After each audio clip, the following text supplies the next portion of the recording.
Tayo ng update ha, kaugnay po doon sa lumubog na barko sa Basilan, ang nasawi po dito ay umabot na po sa 57. Pataas ang pataas. Kaya nga Oo nga. Kausapin po natin ang tagapagsalita ng Philippine Coast Guard, si Captain Noemi Cayabyab. Captain, magandang umaga po. Good morning, Doris ma'am. at Robert sa Tandem ng Bayan. Yes, good morning po, Sir Robert, Ma'am Doris. At sa mga sumusubaybay sa inyong program. Opo, kami po hihingi ulit ng update regarding po dito sa MV Tricia Kirsten 3. Ma'am, kumusta po ang ginagawa natin na search and retrieval operation? Search and retrieval ba o paano ba? O search and Or rescue pa rin? nasa rescue pa rin kayo or Oo. retrieval na ito talaga dahil ilang days na po Oo nga. Ma'am Doris and Sir Robert, search and rescue pa rin po ang ginagawa po ng Philippine Coast Guard. At patuloy po ang isinasagawa po nating diving operations. So tama po kayo, 57 po ang recovered bodies po natin, 293 pa rin po ang ating survivors. And meron po tayo na italangay na 22 na hinahanap pa rin po, so a total of 372. At again, nagpapatuloy din po ang ating coordination with the local government units, particularly po Sir Robert and Ma'am Doris, doon sa ating coastal areas po dahil may possibility po na mapadpad itong ating mga hinahanap po. Ano po kaya ang mga nagiging challenge, ma'am, kung bakit parang, hindi naman utay-utay ang tawag doon, partner, pero kumbaga mabagal. Although nagigets po natin, Oo, nakaraan may bagyo, correct. Ngayon po, Bakit, ano pa po ang ibang factors Ayan. na hindi makapagpabilis ng ating rescue operations? Yes, Ma'am Doris, unang-una po dito sa pagdating sa MV Tricia Kirsten, this is always a whole of the government approach po. Hindi lamang po Philippine Coast Guard ang nagsasagawa at gumagawa nitong operations po natin. Kasama po ang iba't ibang ahensya. Well, based po sa particularly sa diving operations, Sir Roberto, yun lang po yung mabanggit ko, ngayon po halos 40 to 45% na po ang nasuyod ng ating mga technical divers. And this past few days, yung mga nakuha po natin mga katawan ay usually nakikita po sa accommodation area. So ngayon po, natapos na po nila yung tinatawag nating Deck A, yung unang deck. At sila ay sumunod na po doon sa Deck B. Kasama po dyan sa Deck B na yan is yung hull, yung engine room, at yung kabina po ng ating mga engine crew. So dyan na po sila ngayon at naway again, kung magiging maganda po ang panahon dahil last time po, ang naging feedback po sa atin is masyadong malakas po yung current sa ilalim po ng tubig. So sometimes that restricts our technical divers to penetrate hanggang yung kaloob-looban po nitong barko at nabanggit po nila sa atin na nakatagilid po itong barko na ito. So konting pagkakamali lang po talaga at kung talagang malakas ang current, ay may possibility po na gagalaw po ito. At again, we are compromising the safety of our technical divers. So in every diving operations po, Sir Robert and Ma'am Doris, we always priority po the safety of our technical divers. Tama, But then tama. again, Tama. for this operation po, this is always a whole of the government approach po. Hindi po nag-iisa ang Philippine Coast Opo. Guard. Ma'am, gusto ko lang mabigyan nyo kami ng sense o idea. Sabi mo kasi medyo nakatagilid. Ang akala ko, tumaob. Hindi naman po. Yes, tama po kayo, Ma'am Doris. And that's also based on the testimonies po ng ating mga passengers po na nabiglaan po ang pagtagilid nitong barko. So, nakatagilid po siya sa port side po niya, sa kaliwang side. So, again, yung pagsuyod po ng ating mga technical divers, hindi po talaga makikita yung parang flat na surface po ng barko. So that also, one of the consideration po ng technical divers pagdating po sa safety measures po nila before po the diving operation. importante yun, baka kasi nasa loob sila or what, biglang nga. bubaligtad. Captain, yung pong kapitan mismo nung lumubog na barko, nahanap na po, natukoy na kung nasan siya? Sir Robert, per record po natin in coordination with the PDREMO, yung Provincial Disaster Risk Reduction Management Office, na missing pa rin po ang naitala po sa atin dito sa captain po nitong invitation. Missing? Pa rin. Oo. Nabanggit po ninyo na yung term na missing, ilan pa po ba ang hinahanap natin as we speak, Captain, na mga nawawala pa rin po?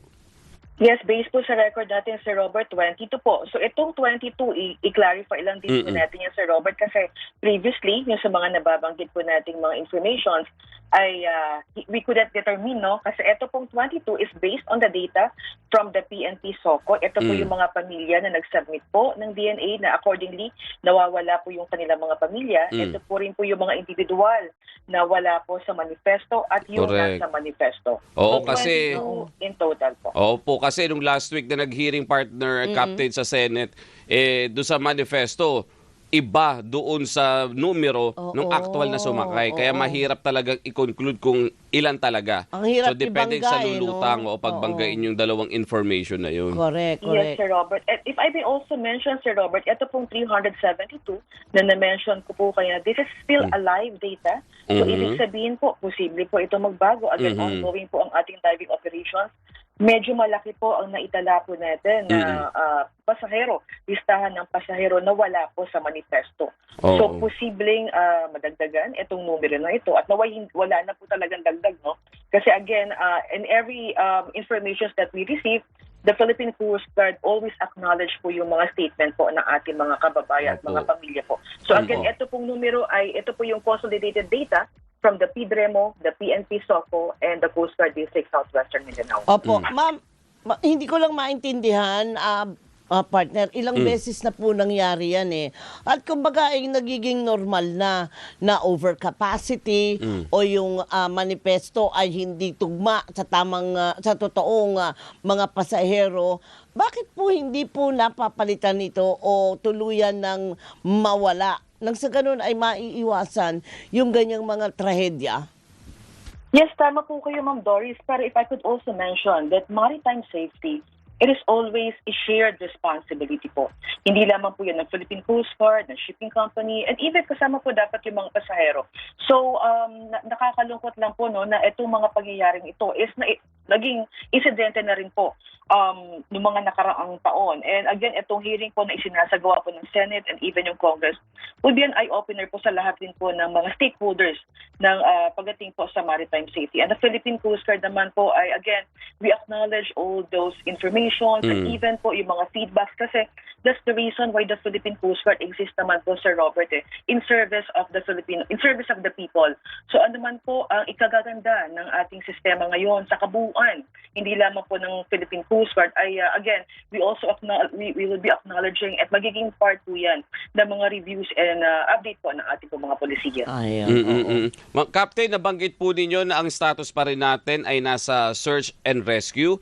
Ibig sabihin, yung possibility na may ma-rescue pa tayo ay nandun pa rin, may chance pa rin. Ano po? Bigyan nga lang po natin ng idea yung mga kapamilya natin na nakikinig at nanonood, Captain. Mula doon sa pinaglubugan niya, saan most likely posibleng mapadpad at makapag-take ng shelter yung mga naka-survive kung meron pa? Yes, unang-una we consider the possible drifting zone based po yan sa current, sa wind, and yung mga kalapit po na mga coastal areas po niyan. Kasi the past few weeks po and past few days, yung mga nare-recovered po nating mga bodies as a Robert ay nasa shoreline na po. So yun po yung nakikita natin posibleng drifting zone. And yung nabanggit niyo po kanina, yung possible survival po, despite of the days ng ating mga efforts. And asan yung hope ng Philippine Coast Guard why we are still conducting the search and rescue operation. If I could also mention, Sir Robert and Ma'am Doris, kahapon po, we were able to rescue and recover 3 fishermen. So ito po ay initially nawala po noong February 8, February 9. Ito pong Motorbangka MJ2. So simula po Batangas kasi they initially From went Lian. for fishing ventures sa may Occidental Mindoro. So halos nakita po natin sila bandang Bajo de Masinloc na po. So halos 110 nautical miles away from the supposedly area of fishing po nila. So yung survival, again, hindi po tayo makapagbigay ng parang closure po definite. hanggang sa ilan. Opo, kasi again, there's a story from the 3 fishermen. Although, unfortunately, meron po tayong May isa. casualty and Opo. fatality po doon kahapon. So yung possibility of survival remains pa rin po talaga, Sir Robert. And again, malaki po talagang bagay yung search and rescue efforts na sinusustain po, hindi lamang po ng Philippine Coast Guard. Kasama po yung ibang stakeholders. Ito po is fishing boat, Carmen po, ang naka-rescue sa kanila. So again, hindi po kami nawawalan ng pag-asa na despite of this days na continuous na SAR operations po natin, we are still hoping na makakakita pa rin po tayo ng buhay. And we are still hoping, same with our previous stories, na napapadpad lang po sa mga isolated shorelines, and then it took them some time to communicate with the authorities. So we're Opo. still in high hopes po, Sir Rob. Opo. Opo. Pero bakit ganun, ma'am? Sinasabi na yung ganyang klase mga aksidente, sinasabi na dahil sa lagay ng panahon. Pero wala naman tayo nakikita na sama ng panahon. Ikaw ba, Robert, nabalitaan mo ba sa ating meteorologist na si Ariel Rojas na dyan sa lugar na yan ay medyo maligalig ang panahon?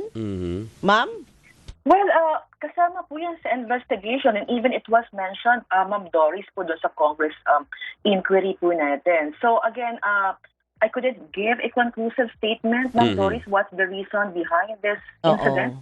So gumugulo naman po yung investigation. And I think ang malaking factor din po dyan, once we completed the diving operations, kasi may mga statement din po, Ma'am Doris, na yung ingress po ng tubig doon sa barko, no, nagsimula doon sa may cargo deck. So we are still checking on that. And ang diving operations po natin is nasa bandang hull area na po. So ibig sabihin, ito po yung pinaka-bottom po ng ship. So we will be checking kung totoo po ba na may butas based on the the statement of the passengers and the reason behind the ingress of the water. Opo. Captain, yung FBMJ-2 na ito, ano po yung naging cause at ilang araw silang nagpalutang-lutang bago na rescue? Ito yung Kumusta mga po? mangingisda. Kumusta po yung mangingisda natin na na-rescue po? Yes, ito pong fishing boat MJ2 ay nanggaling po ito sa Batangas, sa Malian, Batangas. And accordingly, based po sa crew, papunta po sila ng Occidental Mindoro sa Mayubang for a fishing venture. So according po doon sa boat captain, ay nagkaroon po ng engine failure yung kanilang rudder and propeller ay nagka-problema. So nag-drift po sila papalayo. And again, one of the reason of this, yung distance po na medyo malayo talaga from the original supposed location is dahil po sa lakas rin po ng current. So from February 9, as per the boat captain, hanggang February 14 ay nagpalutang-lutang lang din po sila doon, no? And then, hindi naman po nagkulang ang Philippine Coast Guard. We conducted the aerial and even the sea surface. Napadpad lang po talaga sila, and ito nga po isang casualty po natin based po doon sa report is na-dehydrate. So nagkaroon po silang incident, wala po silang makain, ay uminom po nung seawater, ng tubig dagat. Mas na-dehydrate siya, opo. So, ganun ba yun? so Mas na-dehydrate po siya. na-dehydrate. Kasi maalat. Ay, sus Maria Josep. Sana po ay ma-recover lahat. Ayan. Hindi lang itong sa motor bangka na to, pati yung sa isa MV Kristen. Ano nga? MV Tricia Kirsten Siya, 3. Kristen, oo. Sana may mga survivor pa tayo makuha. Na-recover na rin po natin to kahapon at na-turn over na rin po natin sa mga pamilya po nila. Dumating po ito ayun. kahapon sa Manila, sinundo po ng ating 44-meter vessel po. Ayun. Alright. Captain, maraming salamat po sa napakaganda at malinaw na paliwanag doon sa mga issues na finalo up natin today, mga maritime incidents natin. Thank you po. Thank you, ma'am. Yes. Maraming salamat po and magandang umaga po. Magandang umaga po. Si Captain Noemi Cayabyab at tagapagsalita po ng Philippine Coast Guard.